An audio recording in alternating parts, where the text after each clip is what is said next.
Hey guys, I'm Kyle and welcome back to another video. So I'm pretty excited for this one.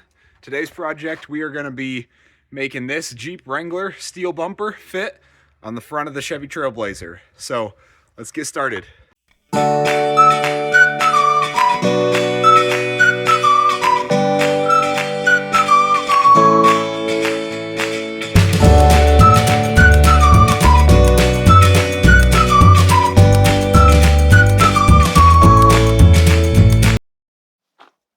So this should be a pretty simple process. I'll briefly explain the why, and the answer there is budget.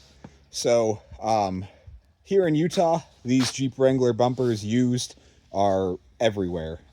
Really common for people to buy one, run it on their Jeep for a few years, and then they decide they want something else, and you can pick these up used for super cheap. I paid $100 for this. So even though I've made plenty of bumpers from scratch, and I could totally do that here, this is going to save me a lot of time and a lot of money. I could not even buy that much steel for $100, and then I would have to do all the fabrication work. And I kind of liked the idea of, a beefy center section with tube sides for this thing. And this Wrangler bumper that I found is going to be just perfect for that. So the first thing we got to do is we got to get to our mounting points on the frame and see what that looks like. The easiest way to do this would just be to remove this bumper entirely and make brackets to put the steel bumper on. I am actually going to try to keep this upper part of the bumper here. So I'm going to measure the width of this center section on the Jeep bumper, and then I will cut that out on here and see what that looks like, see if that gives me access to the frame mounting locations. It might not work. I might end up having to scrap this upper part of the bumper, but I'm at least going to try to keep it at first. All right, so I did some measure taping, did the best that I could to get straight lines drawn on there, and I think that's what I'm going to go for. I'm going to cut that whole center section out of the bumper. All right, so I think I got everything cut. So now this should just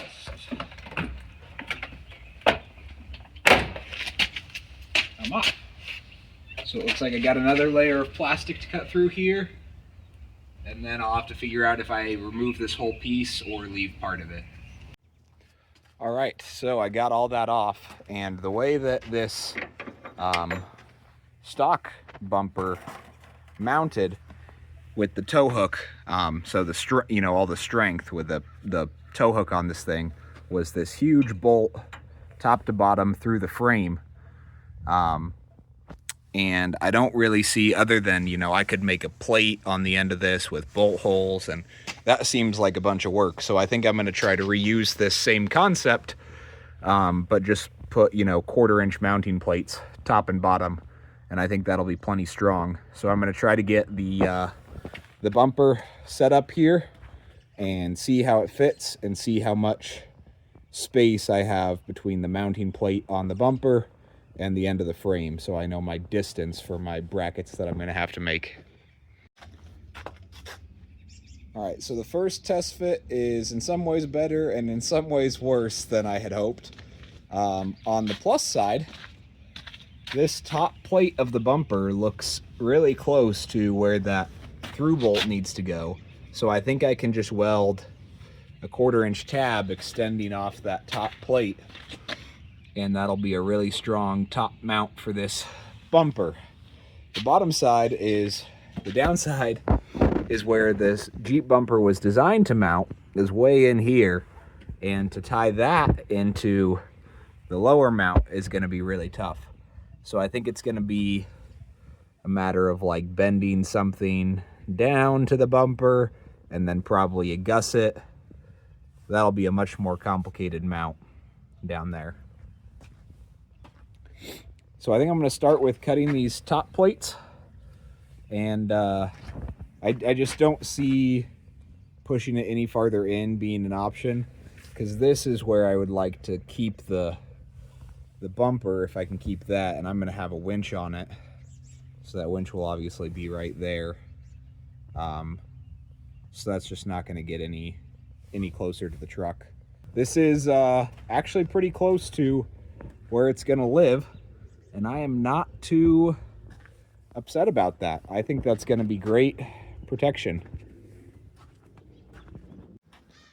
All right, so I went inside to warm up a little bit, and I was thinking about the placement of this, and I'm glad I took that couple extra minutes, because I had an idea, which was that I didn't like how low it was sitting for approach angle. I was like, you know, it's already a big, long truck, and that front bumper was sitting pretty low where I had it, and that's not going to help approach angle any for off-roading. And what I came up with was, by just using a piece of square tube, instead of sitting that top plate right on the frame, I'm going to weld that square tube to the bumper, and then weld the mount to the bottom of the square tube. Still be plenty strong. Once I tie in a bottom mount, it gets the bottom mount a little bit closer to where it needs to be, but most importantly, it gets the bumper up 2 inches higher, which I think will help a lot with off-road clearance. And this was the other thing. I had already notched the bumper, and when this was sitting down low, that notch looked kind of weird. It was like, well, the bumper could have gone over that steel plate. Why didn't it? So this makes a lot more sense now that the steel starts right in that corner where the bumper cutout is. So I have these top brackets completed. It's basically just 1/4-inch plate with a 2-inch rectangle tube on top of it.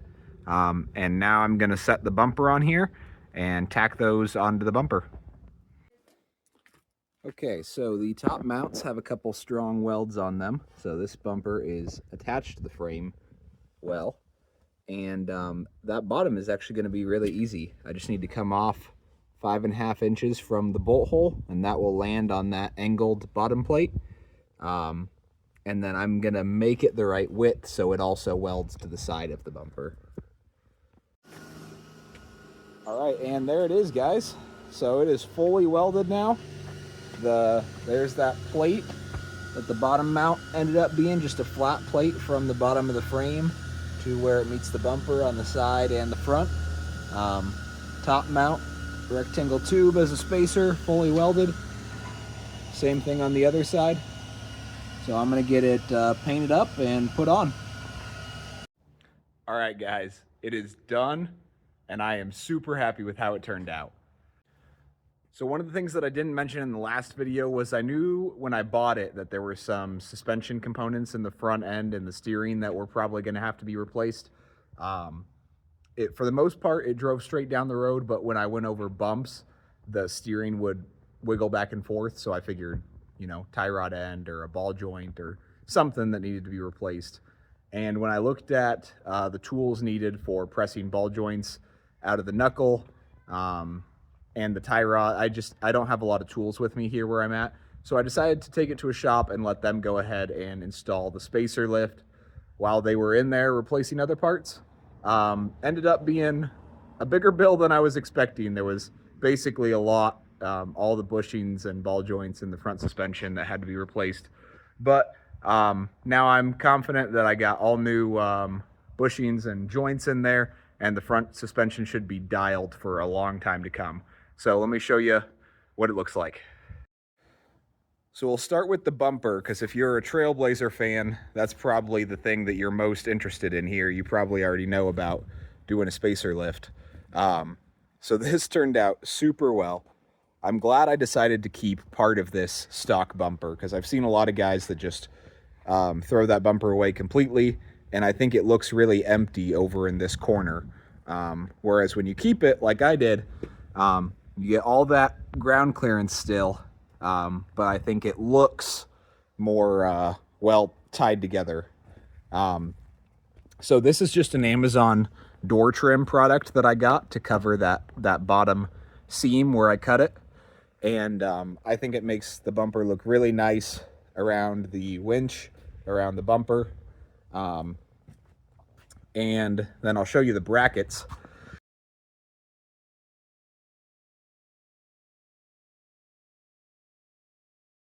Definitely confident in using the winch with this setup. I like the headlight protection here for hitting an animal or something. I think that would go a long ways towards saving the front end if I hit an animal. And then check out, I think this looks way better. I'll do a before and after here so you can really understand the visual difference in the way that I bought it versus now with the mud tires on it. And then from the side, you can really tell too. It used to sit so low to the ground. And now it's got lots of ground clearance. I'll put a tape measure on it and tell you exactly what it is.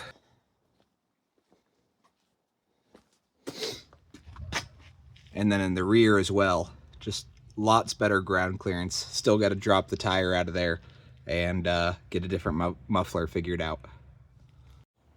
Thanks for watching this video, guys. Hopefully future content on my channel will be more off-road content, actually getting out and using this truck now, because that's most all that I'm going to modify it. So yeah, let me know what you think, and I'm excited to maybe see some of you guys out on the trail.